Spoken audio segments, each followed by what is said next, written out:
Pria itu ingin diam-diam belajar bela diri, jadi dia mulai berlatih dengan tongkat bambu. Tapi dia tidak menyangka bahwa hanya setelah beberapa gerakan, lengannya terluka dan mulai berdarah. Meski begitu, dia menahan rasa sakit dan terus berlatih. Tak lama kemudian, dia menyadari ada yang terlewat. Saat seniornya melatih teknik tangan, dia juga melatih kakinya. Melihat itu, pria tersebut mencoba menggerakkan tangan dan kakinya secara bersamaan. Tapi dia kehilangan keseimbangan dan hampir terjatuh. Untungnya, dia sempat memegang tongkat bambu tepat waktu. Dia melihat bahwa setiap senior mengikatkan tali sapi ke kaki mereka untuk latihan kaki. Maka, dia pun mendapat ide. Dia menggunakan potongan bambu untuk mengikat kakinya sendiri. Dengan cara itu, akhirnya dia bisa menyamai yang lain. Namun, saat dia mulai menguasainya, para senior membuat latihannya lebih sulit lagi. Mereka mulai memperkuat kaki mereka dengan lebih intens. Dia segera melepas ikatan bambunya dan mencari dua tongkat bambu yang lebih kuat. Dia meniru gerakan mereka dan melatih kakinya lebih keras lagi. Berkat latihan tanpa henti, kemampuan kakinya meningkat pesat. Lalu pria itu melihat area boneka kayu untuk berlatih lebih lanjut. Untuk mempermudah latihan, dia membangun rangka bambu di atas atap genteng. Saat melihat para senior memutar boneka kayu, dia pun mencoba, tapi dia malah terkena pukulan dan hampir jatuh.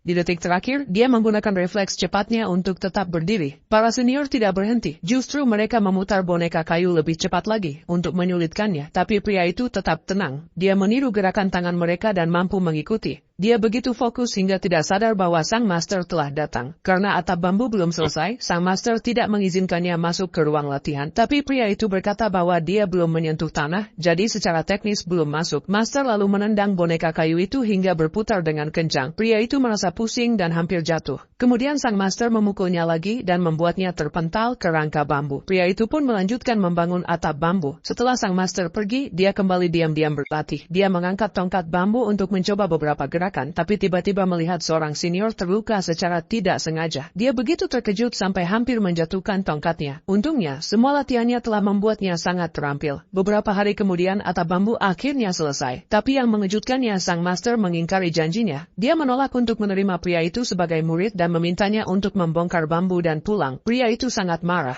Karena sang master telah melanggar janji, dia pun memutuskan untuk tidak pergi. Mereka akhirnya bertarung. Kali ini, apapun yang dilakukan sang master, pria itu bisa mengatasinya dengan mudah. Ternyata, sang master memang sengaja menyuruhnya membangun atap bambu. Dia ingin pria itu belajar bela diri secara diam-diam. Kini, pria itu telah menguasai semua tekniknya. Akhirnya, dia mengerti mengapa sang master menolak menerimanya sebagai murid. Jika dia menjadi murid resmi dan ingin pergi, dia harus melewati lorong berbahaya yang penuh dengan boneka kayu. Tapi karena dia belajar secara diam-diam, dia tidak perlu melakukannya.